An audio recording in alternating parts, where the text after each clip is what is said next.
Hello everybody and welcome back to my channel. If you're new here, hi, I'm Mia Tiffany, and today we are continuing with your highly requested movies in May with the classic dark comedy Arsenic and Old Lace.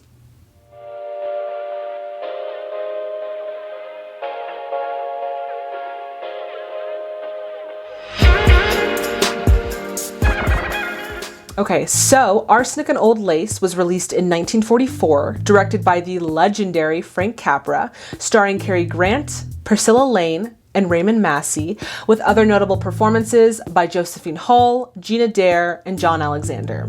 All right, everyone, on to a quick synopsis of the film. So it says, writer and notorious marriage detractor Mortimer Brewster, played by Cary Grant, falls for girl next door Elaine Harper, played by Priscilla Lane. And then they tie the knot on Halloween. When the newlyweds return to their respective family homes to deliver the news, Brewster finds a corpse hidden in a window seat. With his eccentric aunts, played by Josephine Hull and Gina Dare, disturbed uncle, played by John Alexander, and homicidal brother, played by Raymond Massey, he starts to realize that his family is even crazier than he thought. Well, this sounds like this is going to be really fun, really dark, and extremely funny. I'm very excited. Okay. So at this point, we are going to get onto some historical background. For those of you who want to jump right onto the film reaction, go for it. But for those of you who want to stay, we're going to get right into it. Okay, so this film was based on a stage play written by Joseph Kesselring in 1939, and by 1941, Warner Bros. Had already bought the film rights for $175,000. So after Warner Bros. Had purchased the film rights, there was an agreement that was reached between Warner Bros. And the theatrical producers of the stage play, Howard Lindsay and Russell Crouse, stating that the movie could be made, but it couldn't be released until after the full run of the show. So while the film was made in late 1941, it wasn't released until 1,444 performances later in September of 1944. Yeah, okay, so onto some interesting facts. So Joseph Kesselring actually was inspired to write Arsenic and Old Lace after coming into contact with the story of the real serial killer, Amy Archer Gilligan. Now, Amy Archer Gilligan actually murdered around 20 to 100 people between the years of 1910 and 1916.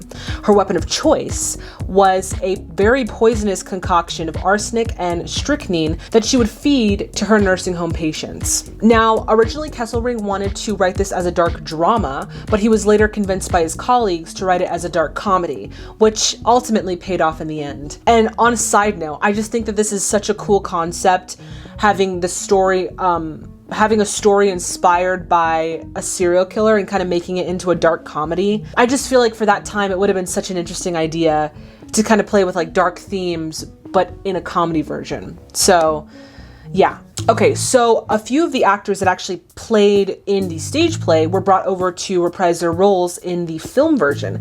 Now, these actors included Josephine Hull, Gina Dare, and John Alexander. They were asked to reprise their roles in the film version. And then finally, Julius and Philip Epstein, the brothers who wrote the screenplay, really emphasized the character of Mortimer Brewster once Cary Grant was signed on, just because of his star status. They wanted to give him more scenes, and also they wanted to kind of showcase some of his skills in the film. So yeah, that is it for interesting facts. I'm very excited to get into this movie. But before we get into that, y'all already know the deal. If you haven't already, please subscribe to my channel and hit that bell notification to stay in the loop. Yes, everyone, because we are so close to 1,000. We have reached 900. Thank you to all of you who have subscribed. Whew, and hopefully we'll get there pretty soon. All right, everyone, now is the time to get your snacks, get your drinks, and let's get in to Arsenic and Old Lace. I'm very excited to watch this.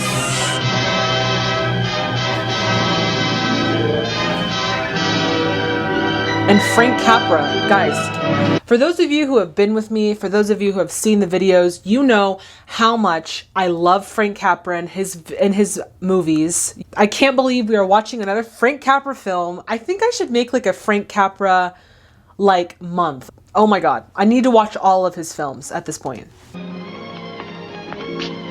wonder if any big shot's getting married today. Looks like the same suckers get married every day. Oh, that guy. this guy right here with the glasses on, was he in Mr. Smith Goes to Washington? I feel like he was one of the press people from Mr. Smith Goes to Washington. That'd be cool if it was. The guy with the cheaters. Oh, it's Cary Grant. That's Mortimer Brewster. Mortimer Brewster, the dramatic critic? He's like, please don't look at me. No. No, it's not him. Okay, so Mortimer Brewster is like he's like a writer, but he writes about like couples breaking up or like couples who are divorcing, maybe. And so he himself is getting married, which is kind of like ironic. So that's why the reporters are kind of like, what? But what a practical way, like what a fitting way to get married for someone who like writes about divorces. It's all very legal. Like there's no like marriage ceremony. It's just like, we're going to the courthouse, we're going to get our papers, and there you go. I think that's hilarious. Good morning, children.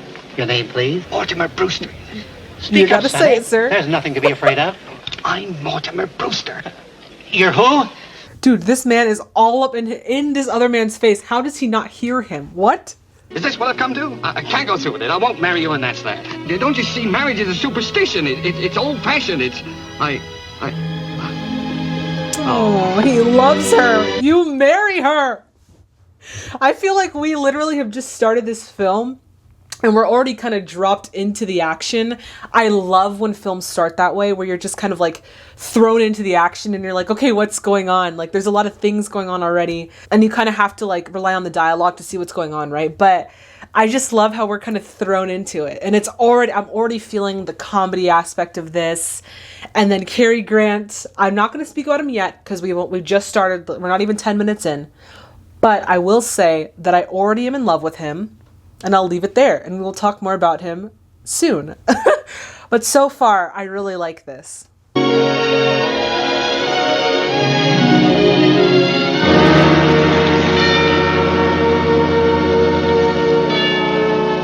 From here in, you're on your own. Oh, I kind of like how they broke the fourth wall there, where they were using sort of the elements from like a silent film with like the dialogue cards. I like that they utilized that instead of like a narrator. That was a really cool, like a really cool element of this film. I do hope you don't disapprove of Mortimer just because he's a dramatic critic. No man with what a this bad published image. attitude on marriage should take any man's daughter any place. Oh, what a bad image that he's like a writer of like denouncing marriage, yet he wants to marry not only a girl next door, but her father is a minister, which is like, you know, like how ironic is that, right? Also, Josephine Hall, we saw her in Harvey. I'm excited to see her like act in this. Oh my gosh, how exciting. She's so cute. Oh, come right in, Teddy. Will you run upstairs and bring down your army and navy from Aunt Martha's room? What? What in the world? Gentlemen, if I know what pure kindness and absolute generosity are, it's because I've known the Brewster sisters. What is wrong with this man? Oh my god. What's going on here, anyway? Oh, he's quite He harmless. thinks he's Teddy Roosevelt. So what? There's a lot of worse guys he could think he was. Yeah? Wow, so he really thinks that he's Teddy Roosevelt. Okay. I'm not mad at him for it. And they're just letting him believe that he's Theodore Roosevelt. Wow. Okay. Already an interesting family. Oh, Teddy, good news for you. You're going to Panama and dig another lock for the canal. While I was out. Yes, dear. I just couldn't wait for you.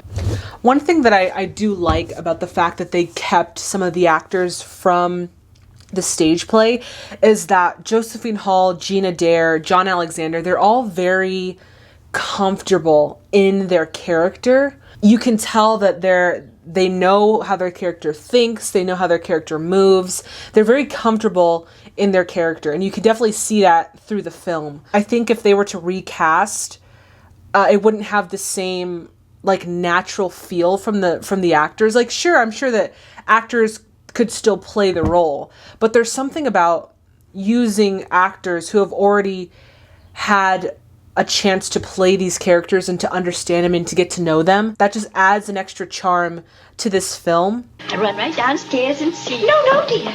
There wasn't time. And I was all alone. Just look in the window seat. I don't know why, in a weird way, I'm kind of getting like the Addams Family vibes from this family dynamic, where it's like they're like charming. I guess it's kind of, because they're like a charming family, but you know that there's some like underlying darkness associated with them. But you also can't help but love them. They're like lovable, but also kind of scary in a way. It's like the perfect dark comedy villain, right? I can't wait to see how this unfolds. Here's your hat. Just throw it. I don't like that look in your eyes. Better get used to that look. You're going to see it romantic. often. It goes just before this. Ew, why am I in love with Cary Grant, y'all? Oh my god, he's so good on camera. Like, I don't know how to explain it, and I know I use this word a lot, but he's so natural. Like, his presence is like, there's like a playfulness to him, very comfortable on camera, and there's this something about his personality that's like, there's like a softness to his personality, but he knows how to use it in different ways for different characters. In this film, he's more playful, but you still feel that like tenderness of what I am assuming is his actual personality. There's like a sort of suaveness to him, and when he gets on screen, it's like he knows how to work the camera, you know? Why don't we wire him from Niagara Falls? Niagara Falls? Mortimer. Oh my god, I love it! Go on, darling. Hurry and pack. I don't have to. Started packing the day after I met you.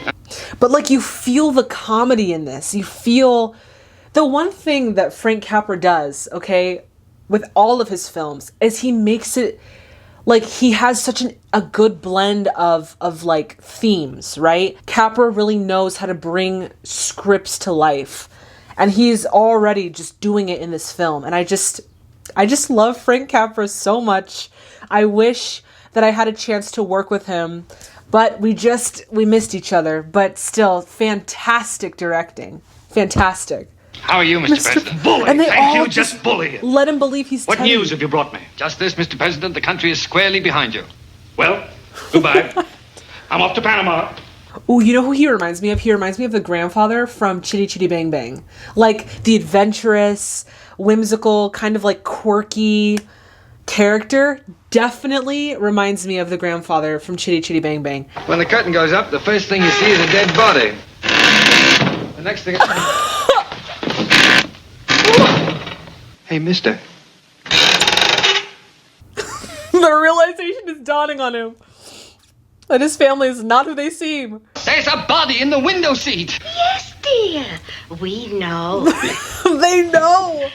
Forget you ever saw the gentleman. You forget that you see a dead body. They're so jolly about it. The fact that there's a dead body in their window seat. Oh my god. The gentleman died because he drank some wine with poison in it. You mean you knew what you'd done and you didn't want the Reverend Harper to see the body? Well, not at tea. Mortimer's like, oh my god, I have a family of crazies. He's just totally perplexed about it. This makes 12.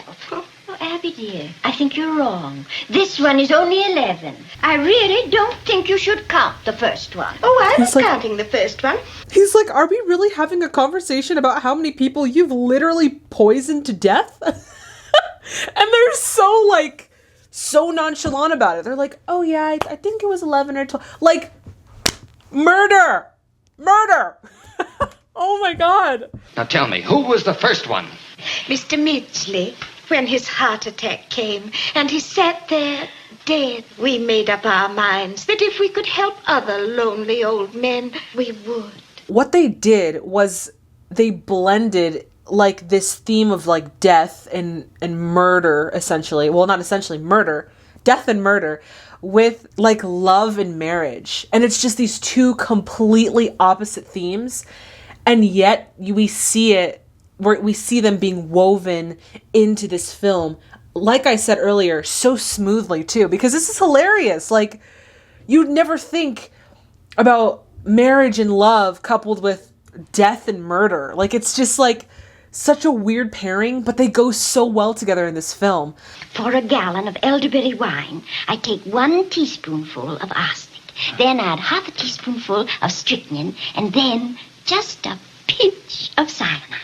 You know what would be interesting, though, to see is, though I do like this is like a comedy, it's hilarious, I would love to see someone's take on this this story as a drama, like a psychological drama, or like a man's descent into madness as he realizes that his family is not who they said they are.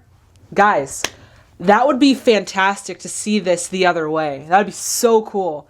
But for this film, I really like that they decided to keep it comedic. We've got to do something about Teddy immediately.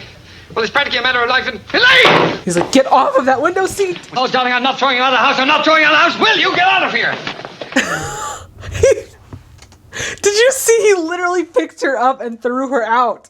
Why, are you the lady of the house? Yes, I'm Miss Brewster. My name's Gibbs. Well, do sit down. They're like, no, I'm sorry, please we're just go. setting the table for dinner. It's literally their next victim. Literally right there. Oh my god. Are your family Brooklyn people? Hello, Haven't got any family. What up, Ray? All alone in the world? Yep. No. Well, Martha. Mother. Oh my god. As sweet and as like caring as these aunts are, they're also extremely haunting and terrifying because they're so sweet. And like, you know what they're doing. You know that they're about to literally murder this man in cold blood. But they're like, they're doing it with like a smile on their face. And that's what makes them so freaking scary, dude. Like, they're so unassuming. Oh my goodness. I don't think they'll like it. The room's upstairs. Won't you try a glass of our wine before we start up? Never touch it. Oh, we make this ourselves. Oh my god, and Mortimer's on the phone. He could be stopping this right now.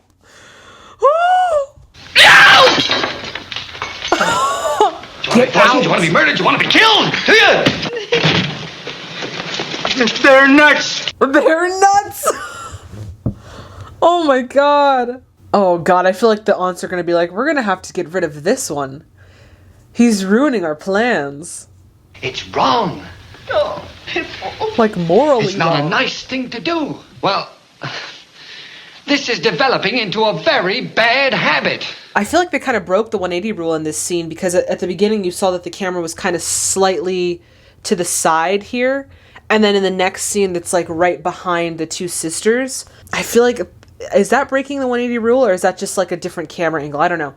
But it looks like they kind of shifted the camera right there.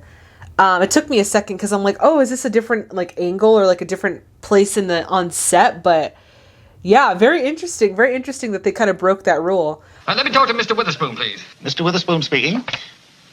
Oh, how do you do, Mr. Brewster? How are you? That's Edward Everett Horton. We saw him in Top Hat. Do you remember that conversation we had about committing my brother Teddy to Happydale? Well, you see, Mr. Brewster, we have several Theodore Roosevelts at the moment, and it would lead to Oh, trouble. yeah. We're a bit short of Napoleons at present. Oh my god, and he's so funny. Like, just from seeing him in Top Hat, he's funny, but not like he's goofy. He's funny like that dry sense of humor type funny, where it's like he's not trying to be, but yet somehow he's still funny. I think this is such a good idea. Like, this film was such a good idea for him to be in. Don't let anybody in the house until I get back.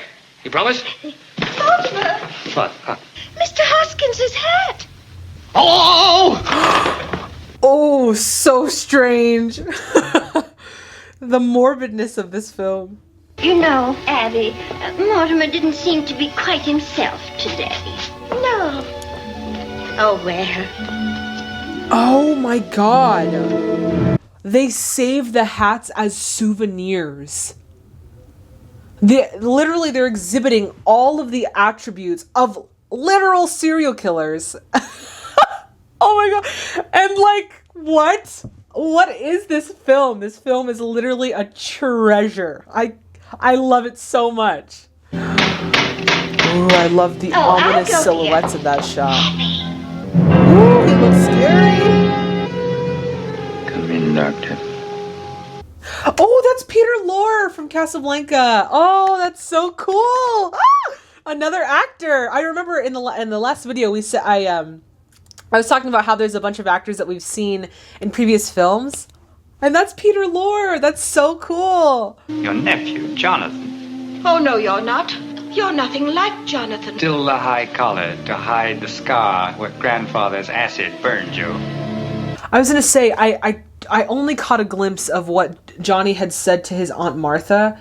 about she wears a collar where her father's acid hit her neck. So it made me wonder, I wonder if these women had some sort of trauma in their past and they're kind of coping with that, I guess, by like murdering men. I'm just thinking about that as I'm watching this scene. Have you been in an accident?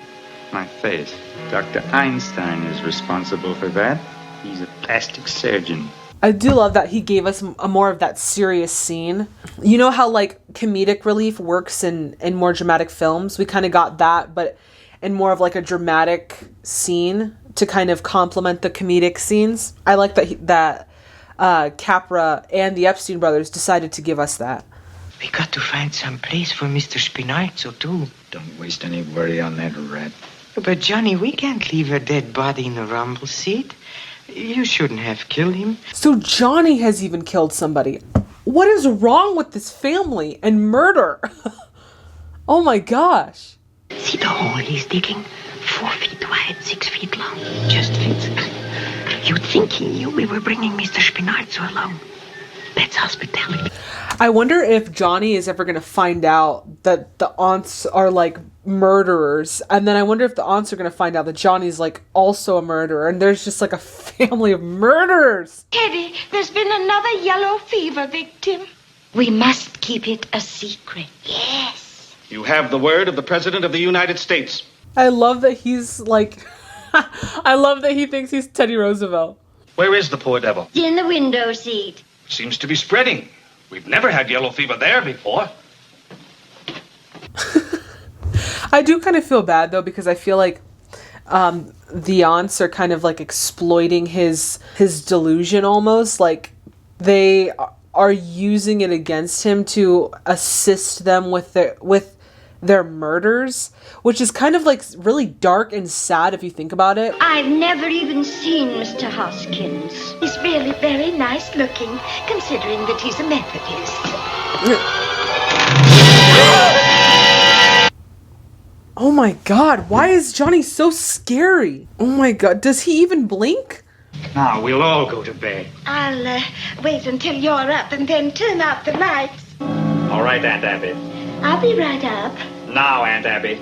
This whole situation is hilarious. Because they're both trying to conceal their secrets that they've murdered these poor men. And both of them are trying to use this grave that Teddy has dug to dispose of the bodies. It's like, there's just something so hilarious in this situation. And it's like terrible because it's like, you know, they've murdered people, but it's hilarious because it's like, it's just such an inconvenient situation that you find yourself in. Ooh, it's Teddy. He's grabbing the body. They've somehow managed to make this film enjoyable with all of the dark themes, all, you know, like the murder and dead bodies and all of these dark themes. They've somehow made it enjoyable during the Hays Code and during the censorship, because I'm obviously noticing they're not showing the dead body, but it's still enjoyable. It's almost like Capra has found a way around some of the stricter codes to still give us like an enjoyable movie while still like following the code. And you get just a glimpse of his feet. It's like brilliance. We're watching brilliance. Through the use of the lighting, through the use of the music, we're understanding what's going on, but we're not actually physically seeing a dead body, you know, lit so that you know it's a dead body. I just think that Capra is so brilliant. Like, he was created for producing films. Like, brilliant man. Okay, Johnny. Wait a minute. Hand him over. What? Help me, Johnny. He's so heavy. Now I've got him. I also love that the whole of this scene is literally being played out in the dark, so it really adds to the mystery of the film and like the eeriness almost, because as an audience member I'm like, okay, what's going on? Like, what are they seeing? He's giving us like this eerie, mysterious feel without physically showing us, okay, this is the body, this is how they did it. Like it's all this. He's left it up to the audience to kind of fill in the blanks. Why do you come here at this time of night? Well, I just thought I saw Mortimer drive up. I suppose it was you. Oh my God, she witnessed it. Oh my God, where is Mortimer? Teddy, tell these men who I am. Well, that's my daughter, Alice. Oh no, Teddy! What? Teddy! Charge! Oh my God. My God, this turned dark. There he is. There's the man of the hour. Holy... What's that? I've come back home, Mortimer. What? It talks! It talks. He's like, what is that thing? Mortimer, have you forgotten the things I used to do to you when you were tied to the bedpost? The needles under your fingernails. Oh my God. It is Jonathan. One thing that I do also like about this film is the fact that the screen time is given to all of these actors. It's not just like placed specifically on Cary Grant because he's, like a star. It's evenly distributed. It's it's evenly distributed for the movie, less so for the stars of the movie. Now be a good fellow. Here's $10. Go out and haunt yourself a hotel. Haunt yourself a hotel. Mortimer, you know what I do to people who order me around. Oh my God, this is hilarious. He's like, how did that not hurt? Oh, hello, Elaine. What are you doing here? I almost got killed. And Abby and Martha. It was Jonathan. He mistook her for a sneak thief. Oh, that... Oh, it was... It's like, whose shoe is that? Wait a second. Well, look. I've got the papers all drawn up. Oh, the doctor... Oh, holy mackerel, I forgot the doctor. Mortimer! Oh, look, please, be quiet. I feel kind of bad for Elaine, poor thing. She has no idea what she's walking into this family. And, I feel bad because she's not getting, any attention from him. God, there's another one! He looked right at the camera.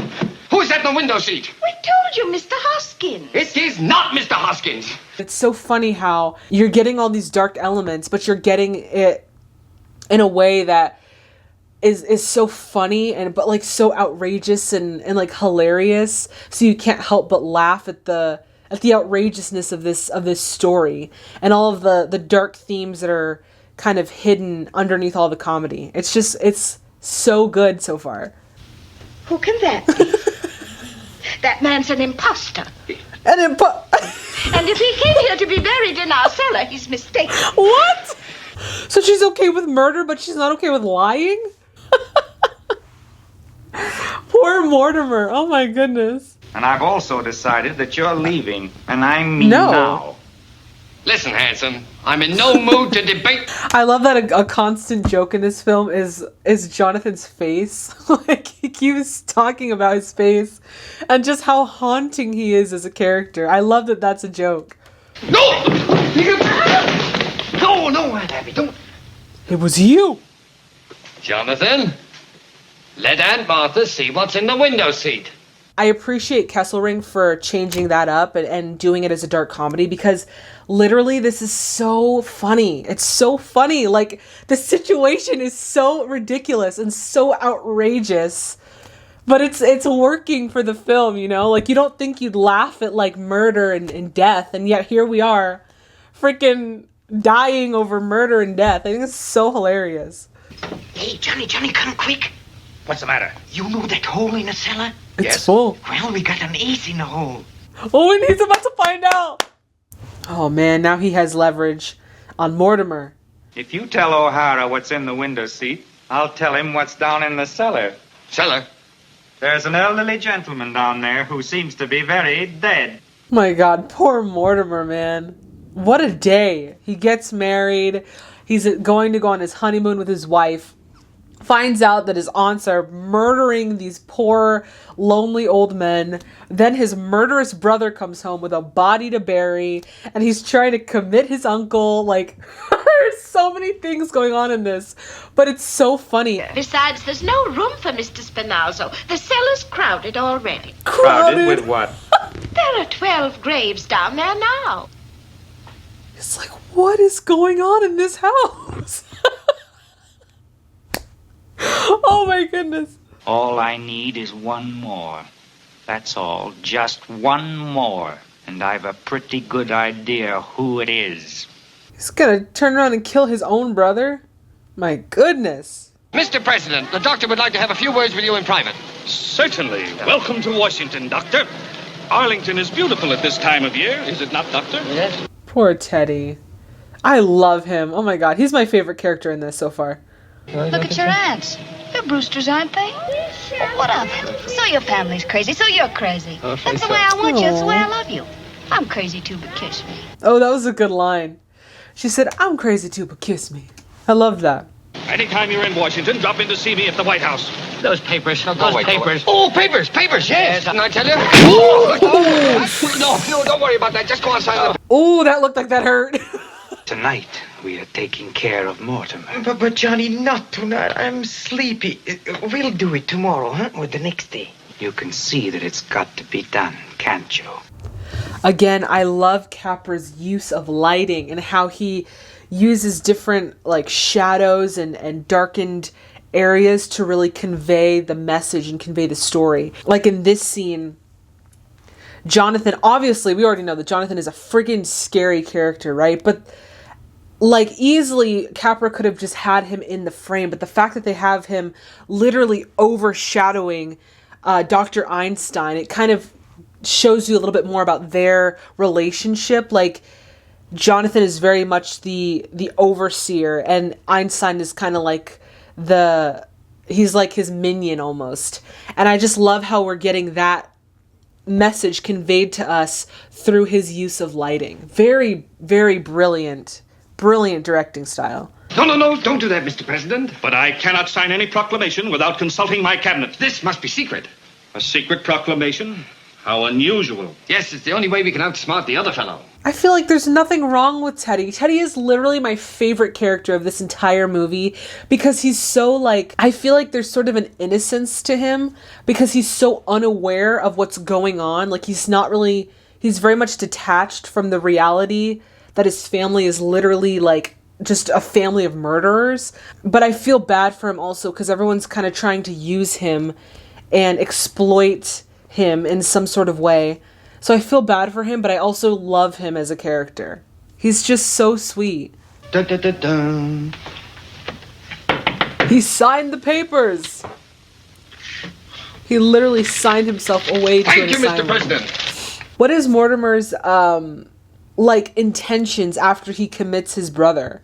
Because now you have other aspects of the fact that now Jonathan is trying to set up shop in the aunt's house to murder more people, and then the aunts are murdering, poor, innocent, lonely men. So it's like, what is the significance of putting Teddy away? There's no significance because the rest of your family is the problem. Teddy is literally doing nothing except for being exploited. Like, I just think his priorities are not straight. He needs to focus on other family members before he focuses on Teddy. Are you really a doctor? Yes, Heidelberg, 1919. You come now. Heidelberg? How'd you come to hook up with Jonathan? I'll tell you later about that, but you go now. Please listen. He's like trying to tell him that Jonathan is trying to kill you. Like he wants to kill you. He's like, please. And he sits down in it. Isn't that great? What do you think they used to truss him up with? What? The curtain cord. All he has to do is look around, but does he? No. No. He's literally describing his own murder. He's giving him way too many, ideas. Live. He sits there waiting to be tied up and gagged. The big dog.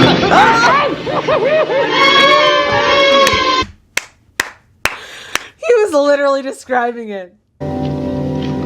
Oh, his murdering tools. Oh, poor doctor. He's like, I never wanted a part of this. I do love, though, like I said earlier, how we go from, comedy back to drama, back to comedy, because now we're having more of a serious scene. Like, Jonathan is literally trying to kill his brother.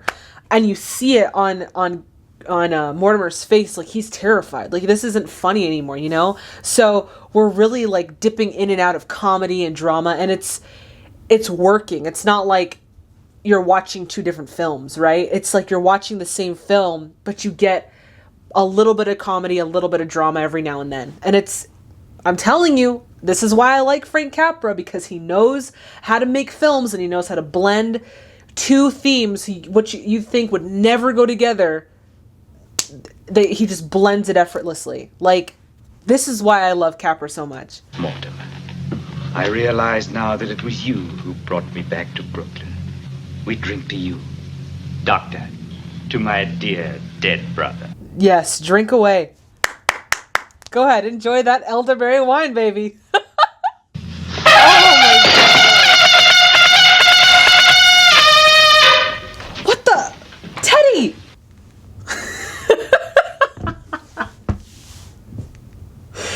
Dang it! Hey! You stood me up! I've been waiting for you for over an hour at Kelly's. He's clearly tied up at the moment. He's Oh, like, yeah, please sure. get me out of here, please. No. You've got to hear the plot.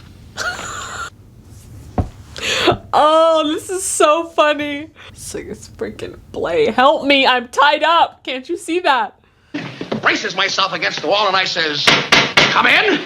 Oh, hello, boys. What the Sam Hill's going on here? What the Sam Hill's going on?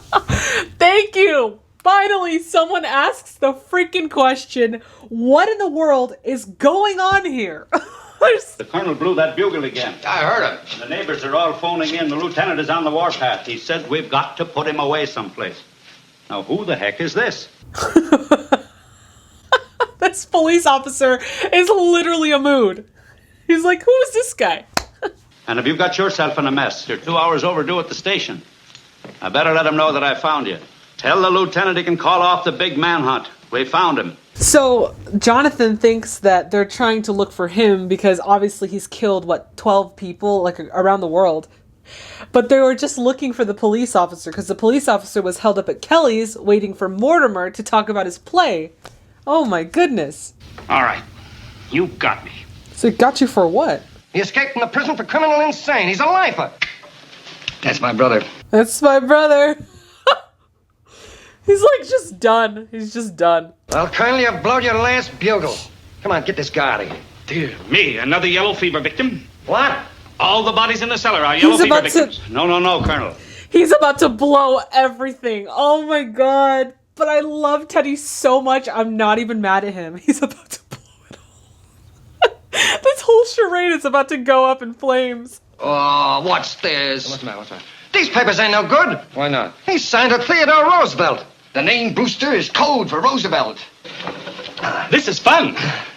This is not fun. You're literally signing your happiness and joy away. Oh no. Mr. President, I have good news for you. Your term of office is over. Now I go on my hunting trip to Africa. He's only being used because he has no like touch with reality. And I feel bad for Teddy. Like they all think that he's not there, but he's the only one in the family that's like not actually physically hurting people.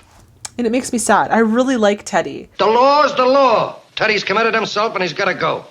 Well, if he's going, we're going too. Yes. It's like, that's a great idea. Yeah, take Johnny with you. God. Well, there are 13 bodies in our cellar. What? Yes, you just ask our nephew Mortimer. Oh my God, she put him in on it. I'll tell you what we do, Captain. I'll bring my bodies down from the attic, and you get yours up from the cellar. We'll get them all together, and we'll send them to Happy Dale. Oh, I love Cary Grant, and his playfulness is so fitting for this movie, but just in general, like that's definitely one of the things that he brings to his characters. He's very, like I said earlier, comfortable on camera, very playful with his characters. I think it was such a good idea to venture further into more Cary Grant films, because he is phenomenal. Yeah. It's amazing. Look, Super, don't you think you can find room for the ladies? Well, Teddy committed himself. Couldn't they commit themselves? All they have to do is sign the papers. Certainly. This movie also really deals with like mental illness, and I know it's like a comedy, right? But it really does interweave like like certain elements of mental illness into the film. It's just one of the elements that they have going on in this film. You're not really a Brewster. Your mother came to us as a cook, and you were born about 3 months afterwards. We didn't want to lose her, so Brother married her. So he's adopted? What? What a twist! But Mr. Brewster! No, I'm not a Brewster. I'm a son of a sea cook. I loved it. Oh my god, what a film. That was so funny. Like, it was funny. There were parts that were like, certain parts that were kind of darker and a little bit more serious, and then there was parts that were so funny and like wacky, and then just coupled with Frank Capra's brilliance and just how he decided to tell this story. And then the screenplay was really well written. Like I said, the screen time was really given to all of the characters, not just focusing on Cary Grant because, you know, he's like a star. They really did give every single actor a chance to tell this story. And so that's one of the reasons why I really loved it. Just seeing a lot of the actors that we've seen, like Josephine Hall, Peter Lorre, Edward Everett Horton, just seeing a lot of those actors that we've seen in previous films was really cool. The jokes were still funny for nowadays. Like, I still found them really, like, sometimes corny, sometimes funny. I just think overall that was such a good film.